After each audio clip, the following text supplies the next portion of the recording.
চলতি মাসের 14 তারিখ জার্মানির পশ্চিমের অঙ্গরাজ্য নর্থ রাইন ওয়েস্টফালেনে অনুষ্ঠিত হবে স্থানীয় সরকার নির্বাচন। তবে নির্বাচনী প্রস্তুতির আগে আকস্মিকভাবে মৃত্যু হচ্ছে একের পর এক প্রার্থীর। নির্বাচন কমিশন জানায়, অঙ্গরাজ্যটির বেশ কয়েকটি অঞ্চলে গত কয়েক মাসে কয়েকজন প্রার্থীর মৃত্যু আসন্ন নির্বাচনকে শঙ্কায় ফেলেছে।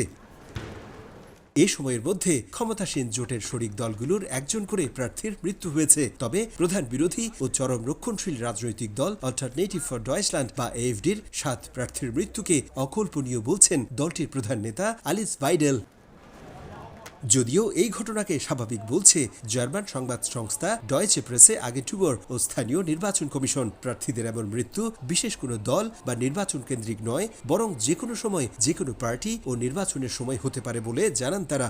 নির্বাচন কমিশনে যেহেতু প্রার্থীদের বিস্তারিত তথ্য নেই, তাই কয়েকজনের মৃত্যুর বিষয়ে নিশ্চিত করে কিছু বলা অসম্ভব বলেও জানান কমিশনের এক মুখপাত্র।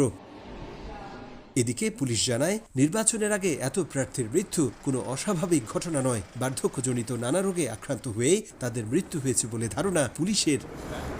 জার্মানিতে স্থানীয় নির্বাচনের আগে বিভিন্ন দলের কমপক্ষে 16 জন প্রার্থীর মৃত্যু নিঃসন্দেহে অবিশ্বাস্য এক ঘটনা।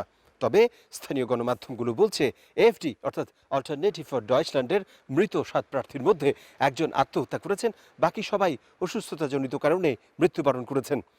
তবুও এসব মৃত্যুর পেছনে রাজনৈতিক দ্বন্দ্বকে উড়িয়ে দিচ্ছেন না দলের জ্যেষ্ঠ নেতারা। জার্মানি থেকে বিটু বড়ুয়া, সময় সংবাদ।